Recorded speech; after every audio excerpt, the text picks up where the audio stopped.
And there we go. We are live, everybody. We'll just give it 30 seconds as people log on to watch this. Those people who are joining us live, and I'll just do a quick overview of what we're doing today and why we're here. Today we are following on from our two previous monthly content series, live roundtables. Our previous 2 months, we've looked at the planning phase, setting up your internal SDR outbound team, what you need to do before you start hitting the trigger on it. And last month, we were lucky enough to have Shabri from SalesWorks and also Georgina from Perkbox join us, and we talked about the onboarding process for SDRs. This month, we are going to be talking about how do you define your ICP, your ideal client profile, but also how do you define and build out your data strategy, one of the, in my view, really key pillars in a successful outbound strategy. So I'm looking forward to discussing that today. I'm lucky enough, as always, to be joined by Clarke. Neil's our commercial director here at Air Marketing and sits alongside me on these panel discussions every month. And this month, we've got a guest that's so good, we didn't need anybody else around him. Gerry Hill from ConnectAndSell. If there's a man out there that knows about data, it's Gerry for sure. So I think we're going to get a huge amount of insight out of both Neil and Gerry today. So hello to you both. Welcome to another conversation around this topic. Neil, you well today? You're very well, thank you. Looking forward to this. And like you said, looking forward to learning from Gerry. I know every interaction that we have today, it's the knowledge around data strategy is vast. So yeah, really looking forward to this conversation. Fantastic. Gerry, how's things on your side? Yeah, very good. Caught in a whirlwind of end of quarter and trying to sell my house. So I promise you have me completely present for this session, though. It's a pleasant distraction, and I'm really excited to be speaking about it. And for those people, firstly, thank you for joining us, Gerry. For those people who have watched the last 2 episodes, you may notice that Neil and I have got a bit different backgrounds. We're not in the office. Enforced isolation means that we have to work from children's bedrooms and spare bedrooms at the moment. So Gerry officially wins the best background competition for today. Congratulations, Gerry. But on a serious note, I just thought I'd touch on that because they're used to the on-air side and waves and all the rest of it in our office. You've got the ConnectAndSell consistency. I think that segues nicely into, for those people that don't know you, Gerry, and who don't know ConnectAndSell, could you give us a quick 60 seconds on who's Gerry and who's ConnectAndSell? Yeah, absolutely. So ConnectAndSell is a business that eliminates all the waste and frustration that stops reps from feeling confident and comfortable about using the phone. And we do that by fusing technology and humans to do the phone operator work that your salespeople are just too expensive to do for themselves. So manage phone trees, dial by name directories, and all of that other stuff. You just get conversations delivered into your ear at a flow rate of 1 every 4 to 5 minutes with ConnectAndSell. So take what people do today, which is a conversation every 90 minutes, and we gift you back a conversation every 4 minutes, 80% cheaper than what you do today. Me being in go-to-market and software selling for about 14 years now. Prior to that, worked in management consultancy selling. Bit of a nose for all things sales process, and ConnectAndSell is the perfect place for me because we're all sales scientists and care deeply about sort of creating efficiencies for companies. Love it. Fantastic. Thank you. And as always, as polished as I would expect that to be. So guys, today, topic-wise, we're talking about defining your ICP. I keep calling it ICP, ideal client profile. I do think we're the king of the analogies in sales sometimes. Oh, sorry, what am I talking about analogies? It is a long day today. But we're very, very good at putting letters against things. So the acronyms, sorry. So let's move past that and try and talk in layman's terms for people that maybe don't live in our world as much. And we're trying to help people understand how to build out a successful outbound operation here. Some people won't have done it before and won't necessarily understand. So let's try and keep things reasonably simple if we can. So we're going to walk through how to build out your ideal client profile. Seems like an obvious thing, but people get it wrong so often. But then also look at, once you've got that, how do you go and find the data, build the data, buy the data, get the data, and how do you build a strategy around that? It's pretty broad, and we'll start broad and dig in as we go. To those people watching this in the audience, fire your questions over. We'll try and bring questions if they're relevant to the topic, if not at the end, and make sure that we answer as many of them as we possibly can. We've got a couple of people saying hello already. Shane, Ernest, Adam, thank you for joining us. Let's start at the top. Building out your ideal client profile. Gerry, I'll come to you first. Let's think about your strategy. What are the things that define your ideal client profile at the moment? Who can I serve the best based on who I've served the best in the past is generally my sort of route to design. What do I mean by that? A lot of the time I hear people say, I sell to CEOs of X, and that's great. But actually, if you were to go into your CRM today and do a win-close analysis of who you actually end up signing deals with, you'll find that 80% of the time it's never the CEO of the company that you originally prospect to. So you're potentially wasting time selling to CEOs because your ego and your beliefs about your product, service, or solution kind of blind you immediately. So what does that mean? It means that you have to take a scientific approach to designing your ideal customer profile. Companies fail when they fall into the emotion chasm about who they can service, not who they can actually service. So if I'm a startup, I have to have a hypothesis about who can I service and why is the innovation important. And I design backwards from that. If I'm a scale up, well, now I've got some value-based sales under my belt, and that evidence is in my CRM of who was engaged in that entire selling process. And how do I service those people that ended up going on to buy from me? If I'm a mature business with a repeatable process and market dominance in a segment, then I probably understand my who do I sell to better than anything in my business. But generally, the way that I like to think about it is I walk into a bar on a Friday night, and sat at the bar is that person that they call my ideal customer. I think about them as my next best customer. I've stopped using the ideal customer phrase. What would it say on the back of their jacket?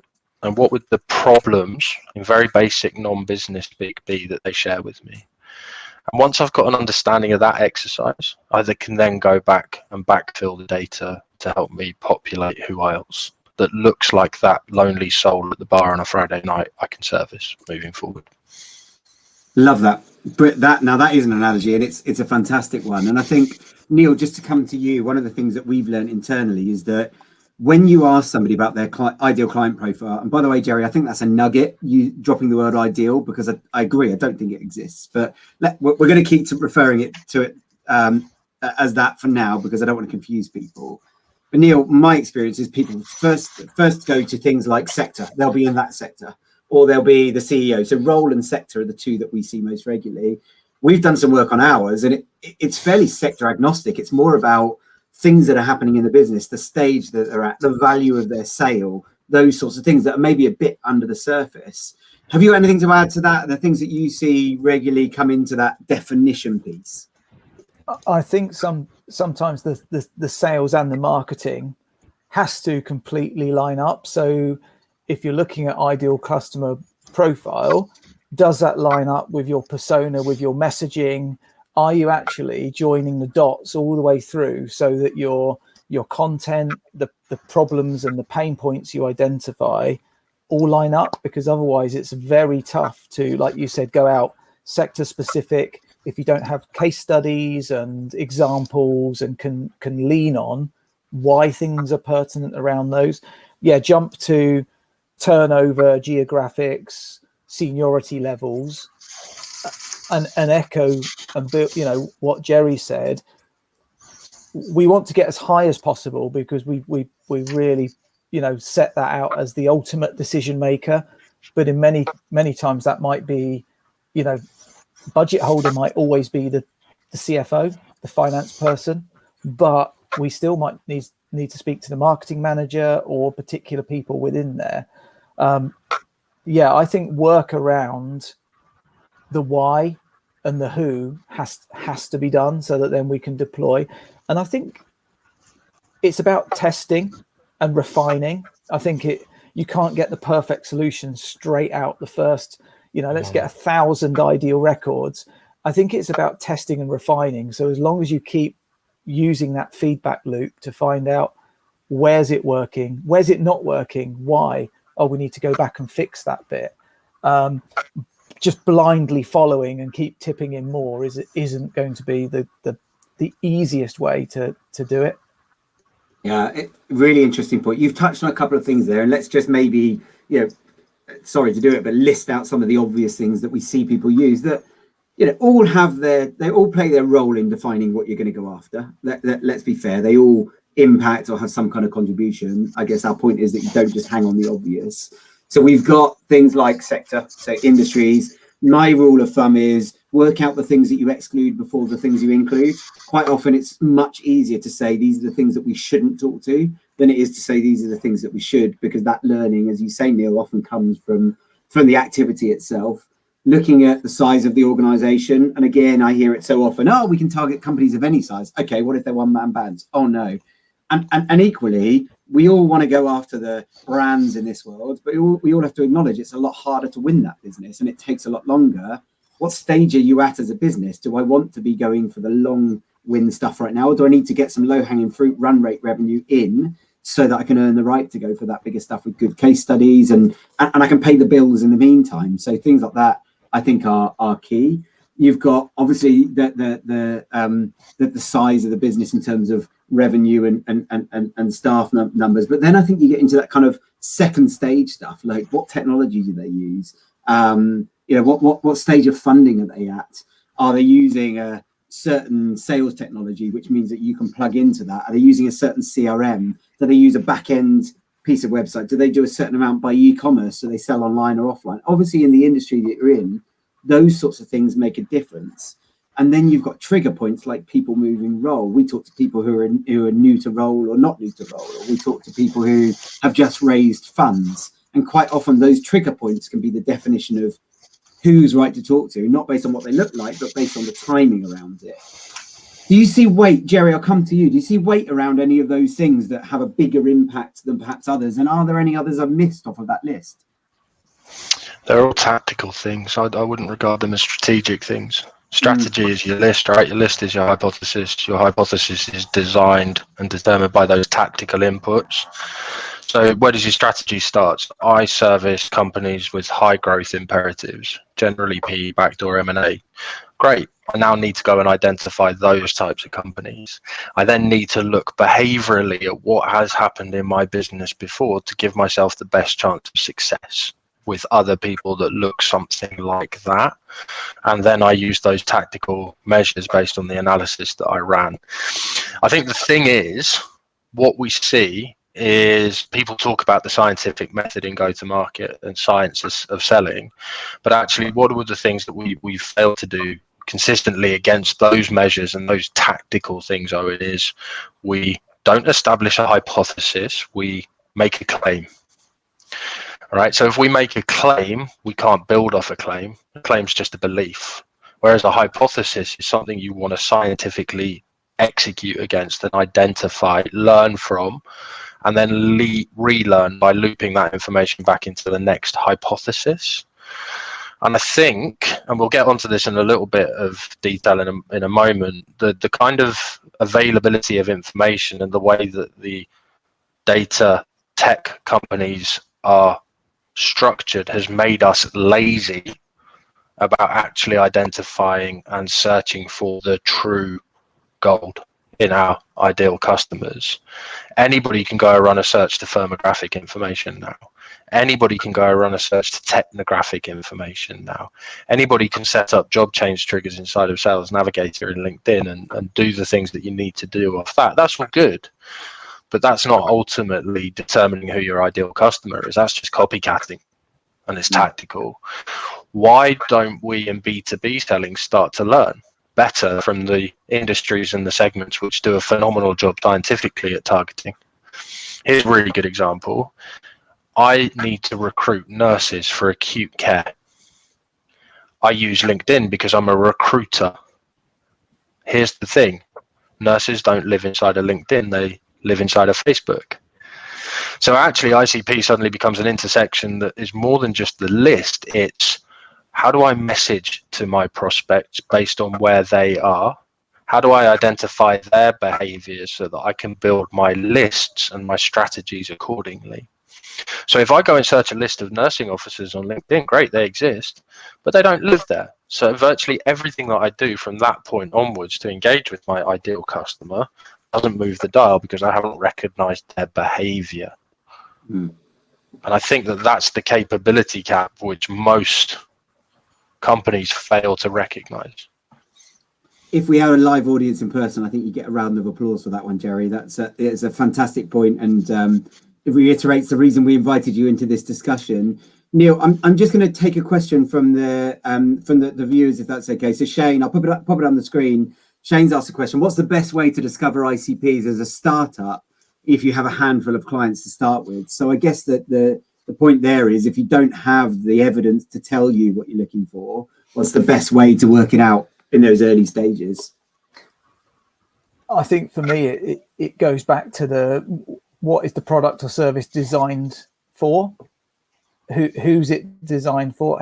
How are you going to, who are you going to be interacting with going out? And it's going to be about testing. And I think I can probably take Gerry's really good points that he's just made and build on that, is that we can't just take self-serve criteria as being the sort of the ability to get results. We have to look at that strategy. So as long as we're building out strategy, we can start to look at who are those people. I mean, we've found it as well.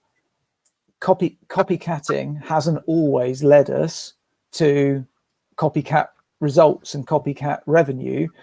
It just is it's a bit of sales lethargy to say, oh, it's worked there, it must work there. But actually, the setup, the business setup, the way that their models and strategies mean that they don't, it's not designed to work with us or for us.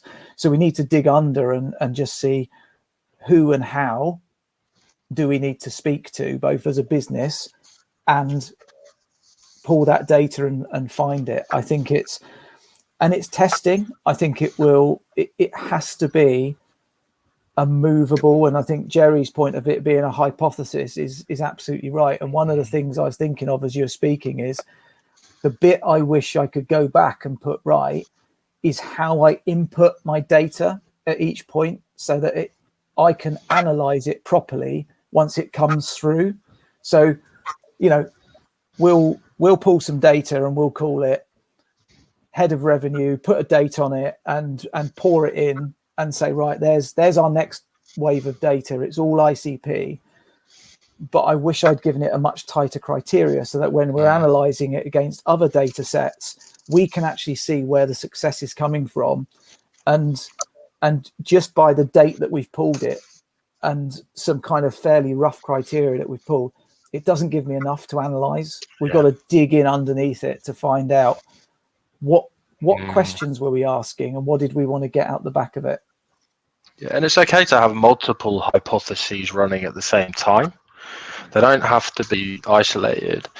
One of the reasons that McKinsey, the global consulting powerhouse, became so capable and so embedded in so many companies was they have a proprietary methodology, which I wish more go-to-market leaders would use for stuff like this, called MECE, MECE, and it means MECE, mutually exclusive, comprehensively exhaustive. Okay, so the types of projects and questions that McKinsey solve for customers are: what is the market size and potential for generators in sub-Saharan Africa? Okay, now the way that most people go about answering that is they'd count the countries, count the units, and be done with it and come up with a vague approximation. But it's not what you pay McKinsey millions of dollars to do for you. What they actually do is they identify the countries in sub-Saharan Africa. They then go and apply a methodology to one country at a time and never, ever allow the results from each country's analysis to bleed into each other. They hand over that insight to the partner or the FIAN or the much brighter brain in the business who understands the market a bit better, and they tie together those streams of analysis without any bias because they didn't engage in the primary research. So to answer Shane's question, who can I sell to? I could probably sell to a CEO, a CRO, a VP of sales, and a head of sales ops. But if I'm allowing my cognitive biases to bleed between all of those functions and not tie together the analysis from these independent ways to review the information and come up with a comprehensive conclusion based on what the data's told me, I'm never actually going to know what my ICP is. And I think, do you know what? Brilliant point. It leads back into that whole point about there is no I in building out your ICP in theory, because any assumption is dangerous and any assumption is in some part wrong. So it's never 100% right. And then, of course, we can look at the ICP based on new business, but we haven't yet got the maturity of data around what that business does once it comes in. So it might be ICP from we can win it, but does it retain? Does it stick? Does it have the profitability in it to genuinely put it into that ICP? And even then you're seeing data come out the back end, or you should be, to inform the front end. And I think, drawing back to Shane's question, which is a fantastic question, thank you, Shane, for that. You know, there is no best way. It's about measurement. And I think, you know, the process always feeds and should be educating you. And I think getting the process right, Neil, you touched on that, is probably your most valuable tool in this, is get the process right so I can measure what I'm doing. You start with hypotheses because you've got nothing else. You know, and I think that it's all down to how you refine that through education and data that will define how quickly you get closer to the eye. But there's something in the conversation which kind of points the finger to what's also wrong with like the professional go-to-market industry and software selling and selling as an issue. The question was, what's the best way to do something? And you know, I belong to a lot of the communities. I belong to Revenue Collective, Pavilion. I belong to Rev Garage. I belong to a whole bunch of stuff. And essentially what it is really smart and competent people trying to lift up other people's playbooks and repurpose them and adopt them for their own. And when you do that, you never get the results that you want. So if I'm a company that can sell something to fleet operators and I buy some Cognism and it doesn't work, not actually investigating the question deeply enough or the right way to figure out how do we get information about fleet operators, their behaviors, their identifiers, their proxies, right? Proxy measures. And where I'm hoping this conversation goes is, well, guess what? We now live in the innovation economy with artificial intelligence and machine learning and these different things. Proxies are everywhere. Not intent, proxies. So, for example, in my world, I want to speak to companies that weirdly have got a call me back function for their sales team on their website. Zoom Info doesn't surface that information for me, but what do I know about a company that has a call me back function on their website? They've probably got a sales team of greater than 20 people. They've probably got a sales team that cares about using the phone. They've probably got a growth imperative and a sales director that's geared to having a conversation with me about how I can make the phone more efficient for his reps. Zoom Info doesn't tell me that. So I need to be able to identify much more deeply and curate much more deeply the signals and proprietary information that makes my ICP targeting uniquely different to Outreach or SalesLoft or Connect Leader or whoever else it might be. So what are those little measures somewhere in my list building exercise that can help me identify those variables?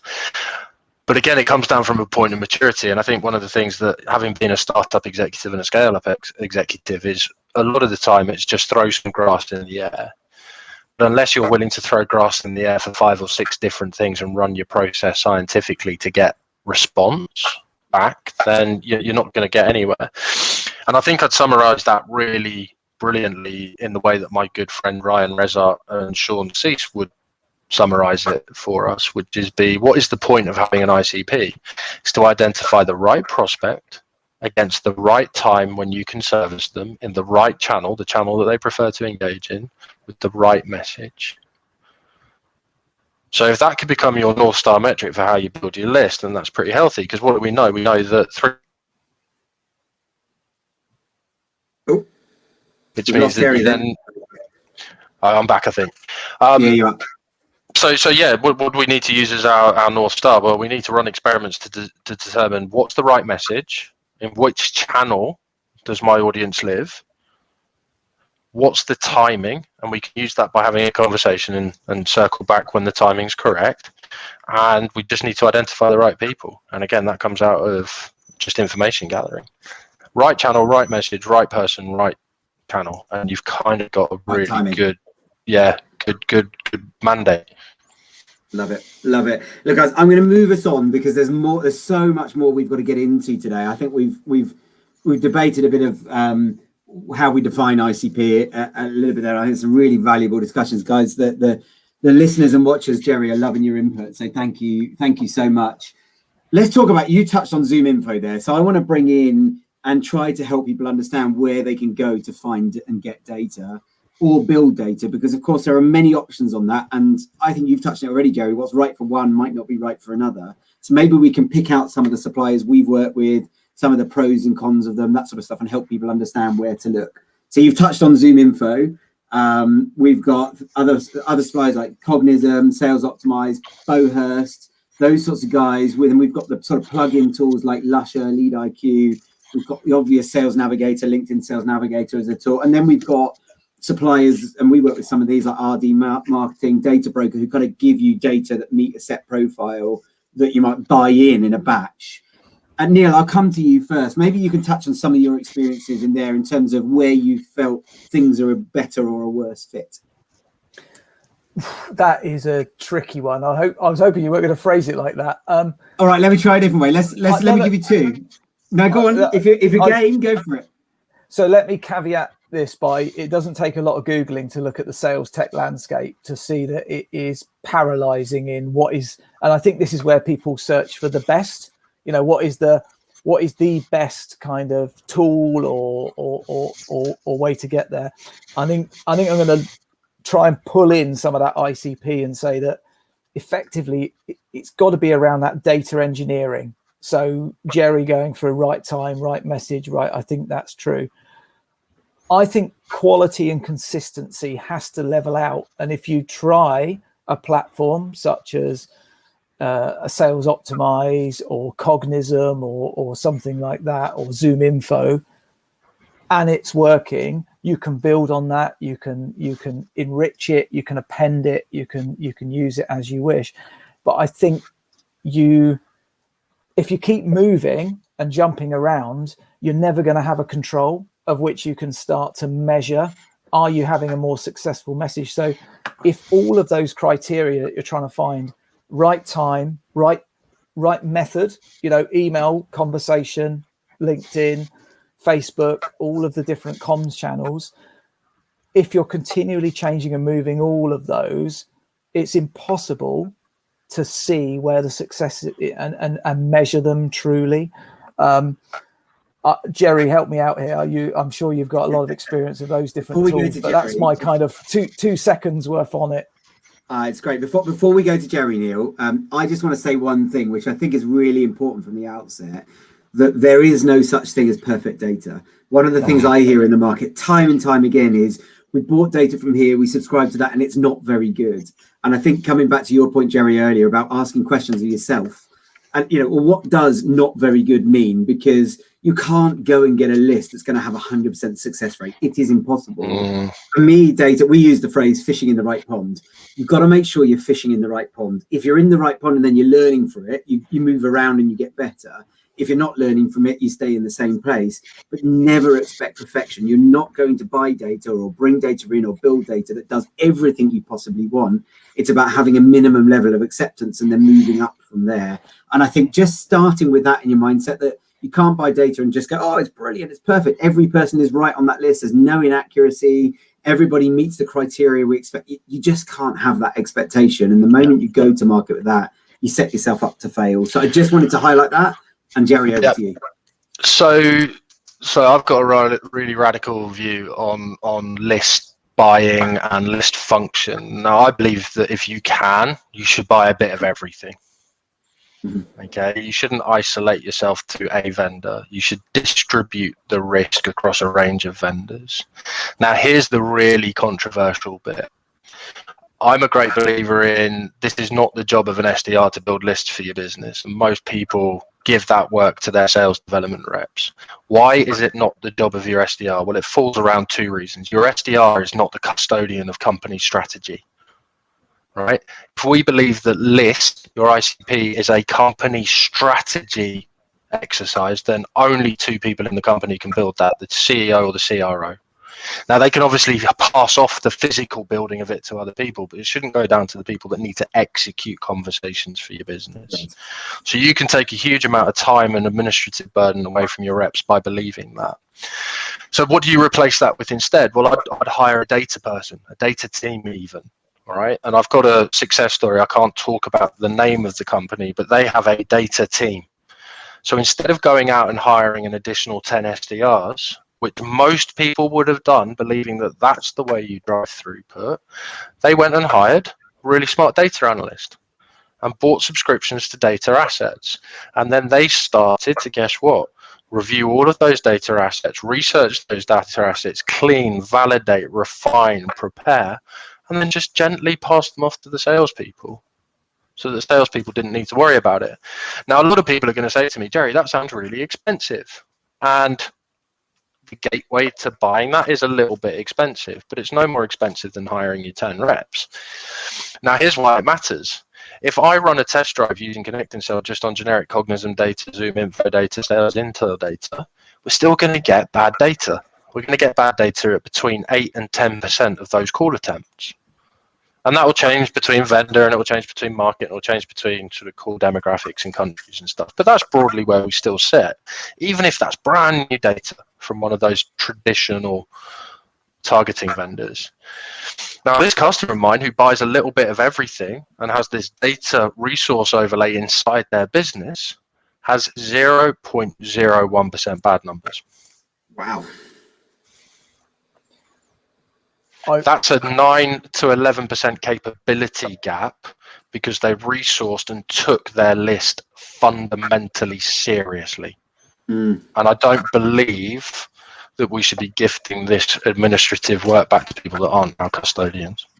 So I think, do you know what? It could be controversial. It won't be. I don't think it will be on this panel, because I think both Neil and I will probably sit on your side of the fence with this, which maybe isn't a healthy thing for this discussion. But the one thing I do agree. So I hear what you're saying, and the cost and the commercial case of it, and all that sort of stuff is important. I think this is about gaining efficiencies. But it's also about getting more out of your successful reps. So if you've got 10 reps now and you want to double to 20 to go faster, all of the moving parts in that extra 10 reps, the things that can go wrong, it's a big risk. And whereas the data piece, you can probably get the effective resource of 12 or 13 before you need to hire another person just through getting better data. So I see the argument.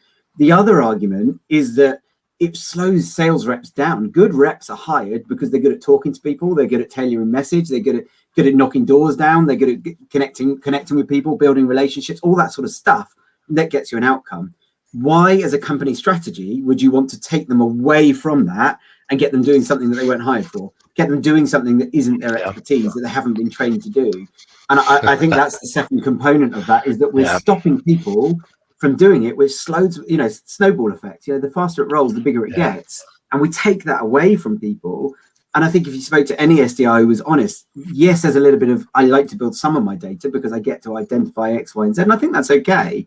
But having that as the way that you build data or create data in your organization, you strip out 20, 30, 40% of their time that they could be selling. You imagine what you could get back for that. And I think it's a really strong argument.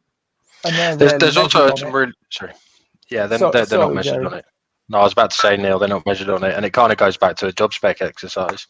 I'd love somebody to have the balls to write a salesperson job spec one day that says two things: prospect, have meetings that move deals forwards, close them or lose them, and then prospect again.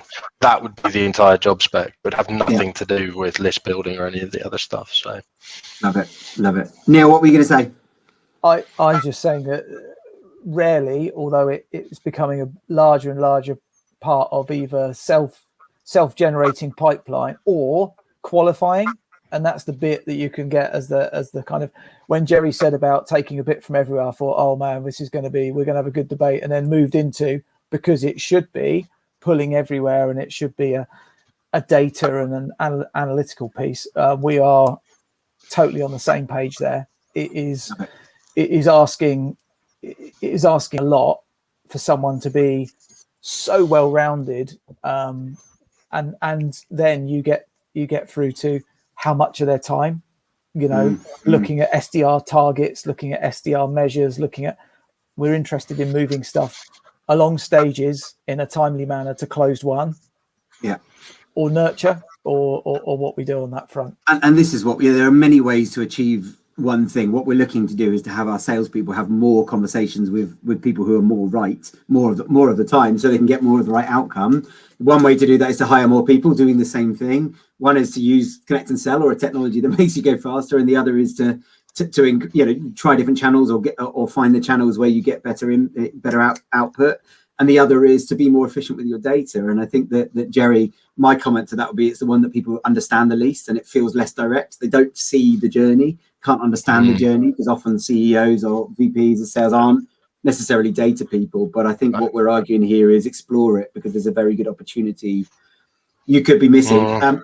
Guys, I want to throw a question in, because, well, it's a question and just to inform the next discussion. Most of the comments are great comment, great point, all that kind of stuff, which is fantastic. We're seeing that, guys. If you've got questions, though, please do put them in the comments, because we're happy to help and give our take on things. One of the things Lisa's commented a few times when we got onto suppliers, we've moved away from it. I want to just draw us back there about Zoom Info and the difference between EMEA and the US. And I think that's something we see generally, is that, Zoom Info, very good in the US, really good direct dial data, and that's hugely valuable. Less strong, and okay, that has got better, but less strong in EMEA. There are still gaps there, and I think that's fair. So I think that's generally what I hear about Zoom Info, and they tend to be, one of the go-tos. Neil, I know for you, we've recently seen some really good success with Bowhurst, with Sales Optimize for things like e-commerce spend and e-commerce platforms, with Cognism for certain things on direct dials in the UK as well, which seems to be the kind of the other one to Zoom Info if you want to go down the direct dials route and that kind of subscription-based model. Do you want to throw any comments around those, Sales Optimize, Bowhurst, Cognism, so that we've got some context around the Zoom Info piece? I think it's a two-step process, unfortunately. Right, this is where it's sort of, everyone's looking for this one sort of beautiful silver bullet, right? Doesn't exist. And sometimes you have to appreciate that there's targeting and there's sourcing. Yeah. Now, Bowhurst I love, and I'm about to subscribe to it, actually, because I've got a hypothesis, which is I'm looking for companies that are showing signals about wanting to grow into the USA, but it doesn't actually give me what I need in terms of direct dial data, and they're aware of that. So by having convergence of targeting that Zoom Info doesn't give me, but the reliability of their direct dial data resource, I'm able to do two things: target and then enrich. But again, I'm not going to do that because I'm not qualified. However, one of the things that's really exciting me at the moment are the emergence of companies that are able to determine deep niches within your ICP identification. Right, so I love Zoom Info. We use it extensively at Connect and Sell, probably to a volume that would make other companies' eyes water on the balance sheet. But what are they good for? For me, they're a fast elevator. They're an elevator on the outside of Salesforce Tower in London that's going to skip all of the floors and just get you to Sushi Samba. But it's not taking you all the way to the rooftop still. There's still that other bit. So if we imagine that every one of these exercises is like going through the stories of a building, I kind of want to get to the places where nobody else is.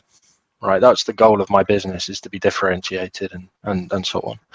So what do I mean by that? Well, let's have a look at a company like GoodFit.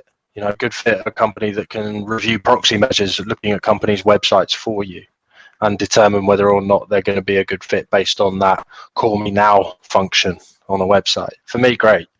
Nobody else is looking at that type of information. Look at a company like Hangar 49 based in Cape Town. They're doing phenomenal work on targeting in places like Asia Pacific. But again, they've got a gap because it's email, it's not phone.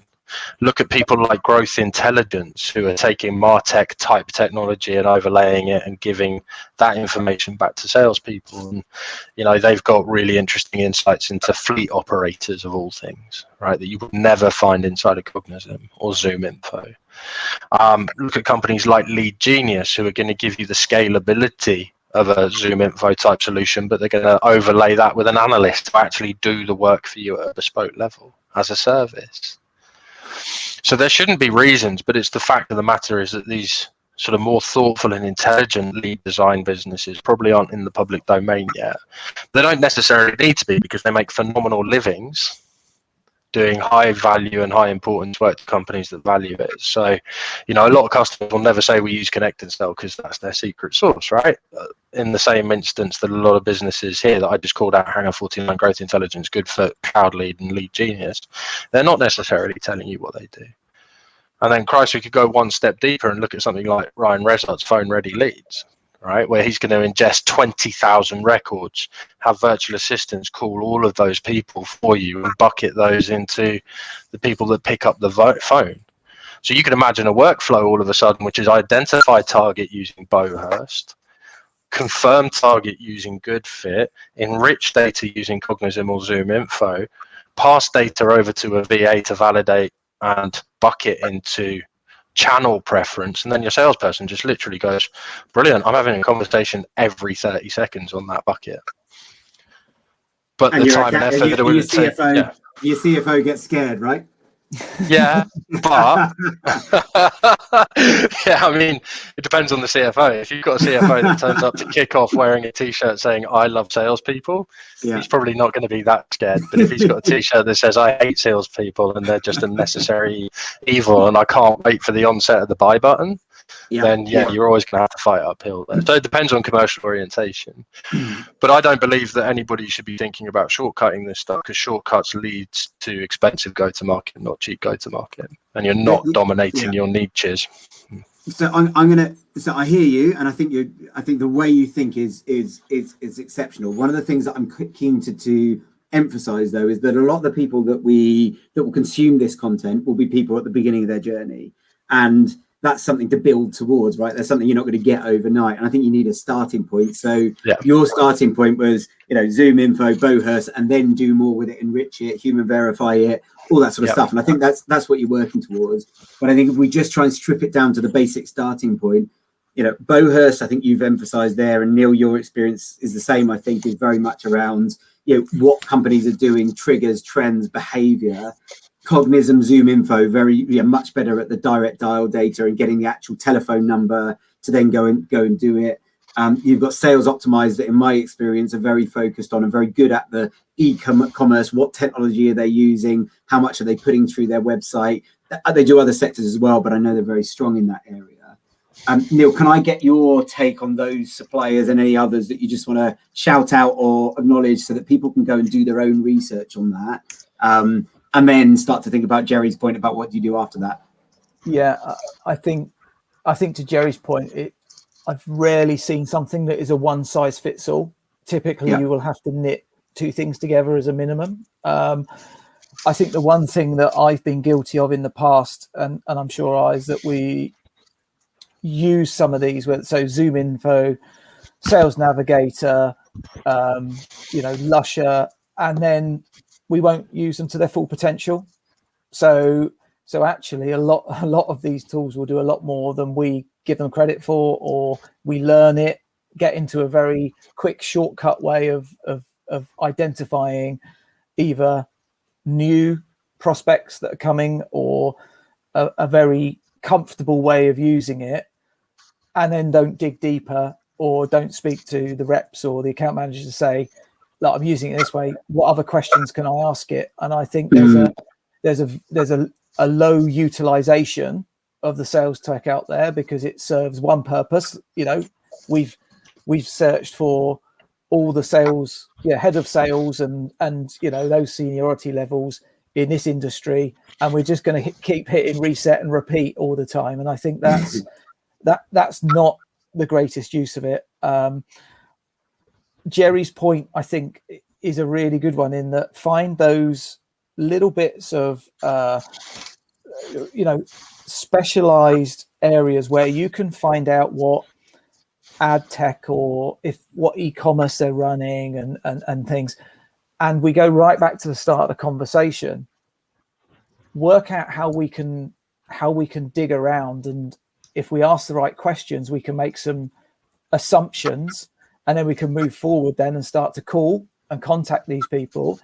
And then we can prove if the hypothesis is right. If we know that someone's running Magento, then we've got a fair chance that they're a decent e-commerce, or, and where are they in that scheme? Yeah. But I think we've touched on all the ones I can think of. I don't think there's any that we've hidden underneath the waterline. I think it's all out there. Look, LinkedIn is my Bible for the start. If I need to sense check or look at something or check, it's a tab I've always got open. It's people haven't moved away from it. We jumped onto other platforms and then back again and around that, but that's always something I've got open all the time. I will say though, we sell to sales and marketing people typically, and it's quite luxury. It's quite nice that you sell to those people because you know where they are. But of course, people watch this may not be in that position. So I think that's relevant to certain sectors. Gerry, I know you've answered this question. I'm just going to put James's question up on the screen, which is around what size SDR team is appropriate for an analyst to be hired versus additional support from service providers. I know you've answered it in the chat, but I think people watching this, it'd be good to just get your take on it. So I think you said customer operating at 1 to 8, you guys have got 4 to 20. Do you want to just give some quick context behind that? Yeah, I mean, it's a simple sort of macro Monte Carlo exercise. Okay, how much of your time is invested on a daily basis versus the salary cost? Okay, so if my salary cost is X, and I've got my reps engaging in a system of workflow that means that they're consuming 50% of their day in data sourcing, that's not verified, by the way, that's not validated, it's just a list of things, and then they go on to try and execute against that, and they have one conversation. How much have I wasted of that salary cost? And it's nobody's fault to a point, right? I think what we see in the startup and scale-up world, where most of these problems compound, by the way, mature companies don't necessarily suffer from it in the same way, but startups and scale-ups, they confirm and compound because most of the founders don't have a sense of the measurement and the reward mechanisms and what a salesperson's sole focus is, which is to have conversations and to speak to people at different points in the sales process, in meetings to move things forward, up or out, or the rest of my time spent prospecting. So if I've got that administrative burden, most people would find the actual compound cost of non-selling activity eye-watering. Now, I can't really speak to what the Monte Carlo would look for if I spent my entire day in Zoom info, but I do know what it costs if I'm not having conversations at the required rate, right? A cost of conversation for somebody as expensive as me, without something like ConnectAndSell, would be about 2,000 quid for every cold call I make. Right. So imagine, how do I make that cheaper? And that's what efficiency and enablement is all about. If I had to define efficiency and enablement by this one term, it would be this: to take a necessary cost, often a necessary and hidden cost, and make it cheaper. That's it. That's the sole responsibility of leadership. Yeah. But often they don't realize that the ticket price to make that cost cheaper over the medium to long term immediately qualifies them out, because they don't know how much it costs to do. If I'm going to get a Zoom Info license or a Cognitum license or whatever it is license, I'm looking at 5 figures for my business every single year. And so they go, oh, okay, well, is it that bad? No, the status quo says that I can just continue to hire sales development reps at 38 grand a year, all in. But they're not actually executing on their job, which is to have conversations with the market. Yeah. So what do you value more? Speaking to people in the channels where the people have identified their preference, or turning your SDRs into analysts to not have conversations. And that's fine. Just badge them up as analysts and let them do that work. But just be honest about it, please. Yeah. Oh, Gerry, always learning from you, my friend. Absolutely love that. And James is just a great point on this.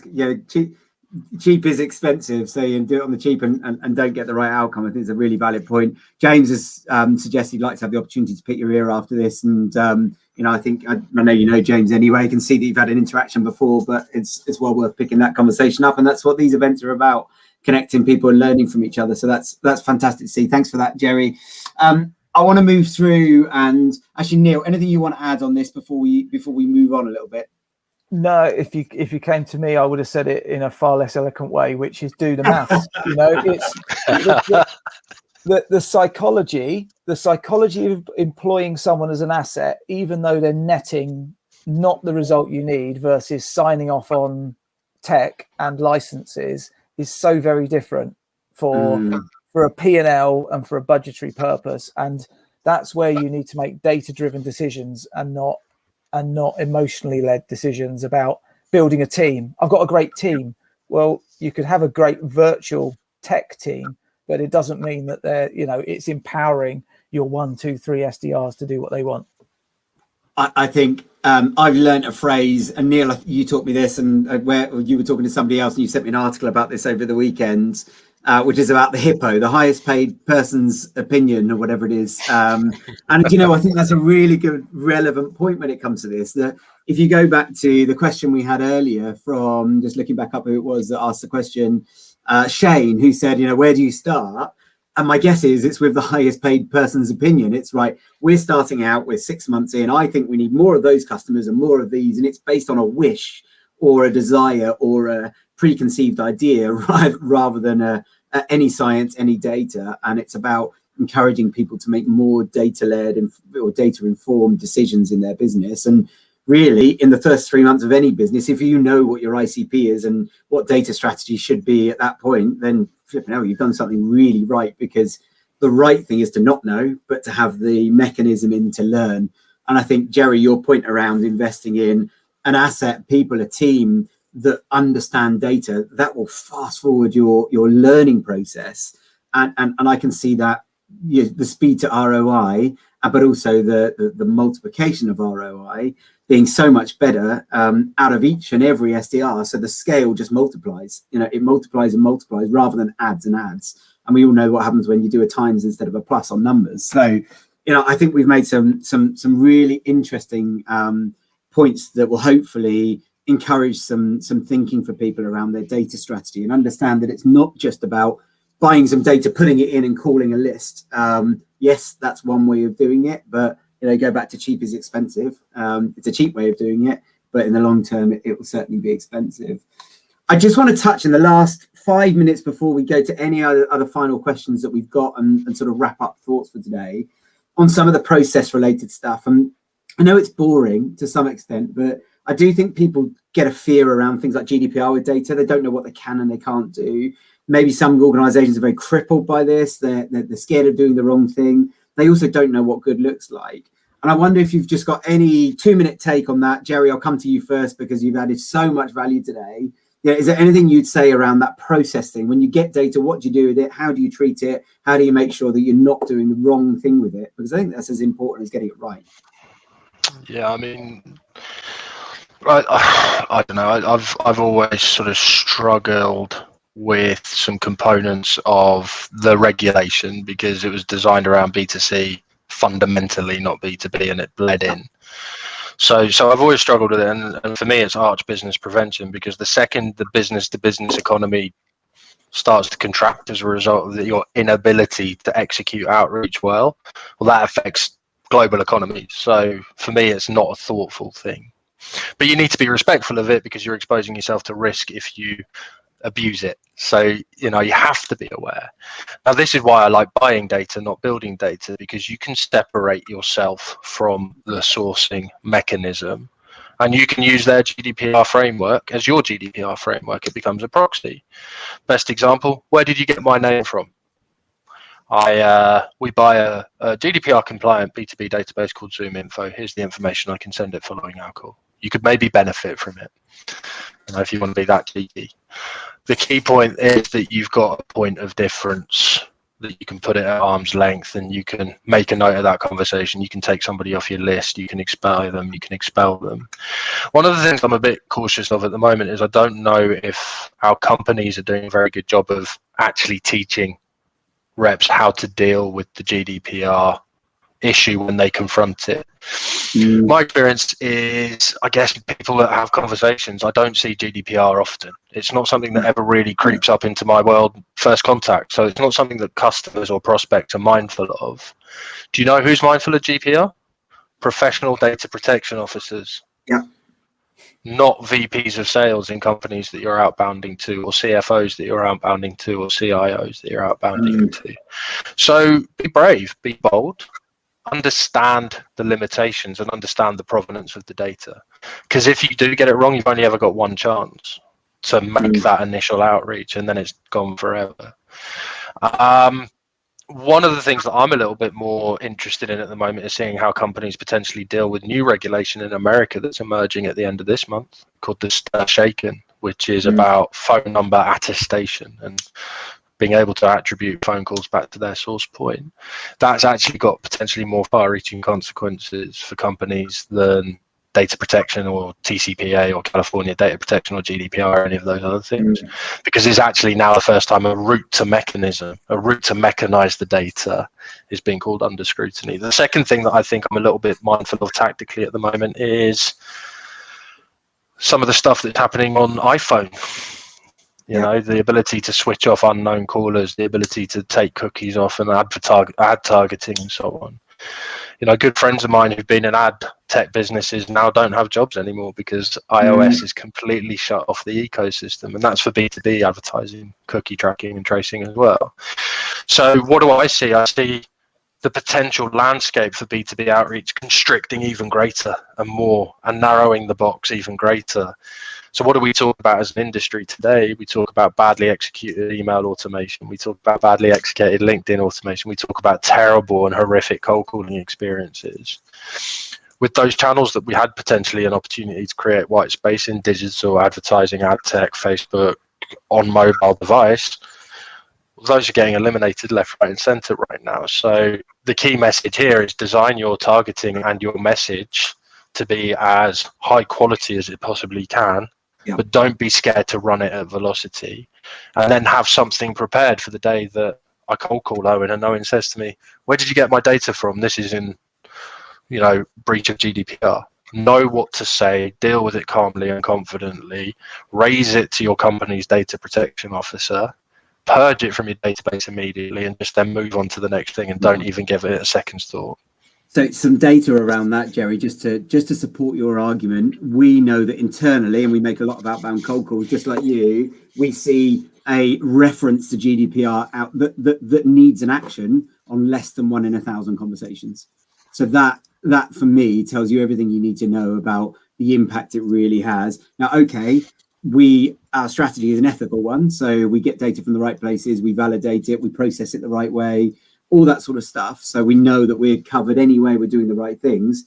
But, you know, ultimately, and that will reduce it in itself, but ultimately, it is not the thing that people worry about it being. And what I would say is exactly the same. Have the confidence to do it.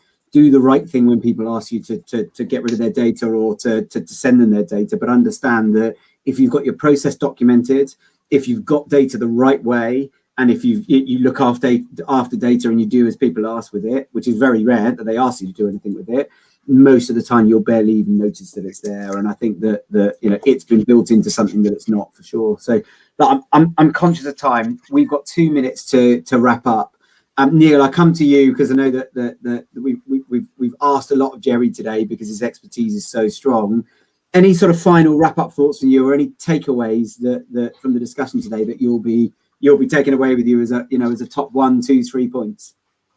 I think my takeaways from the conversation are that it's about data engineering. It's not about having the perfect strategy and execution from the very top. It's about the movement of data through your process and how you can take out then the analytics at that point.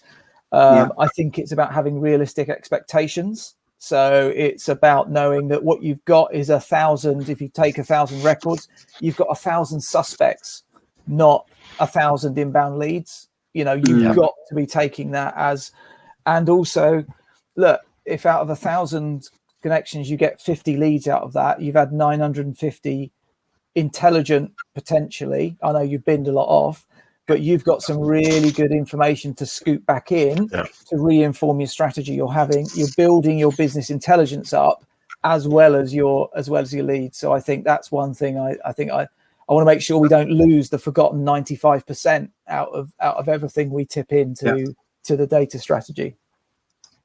I think my takeaway from today is that, you know, the ICP doesn't always exist, and that this takes time. So the three of us have talked for an hour, haven't touched the surface really, and we're not even digging into an actual strategy. So an actual, you know, a set of criteria for our company.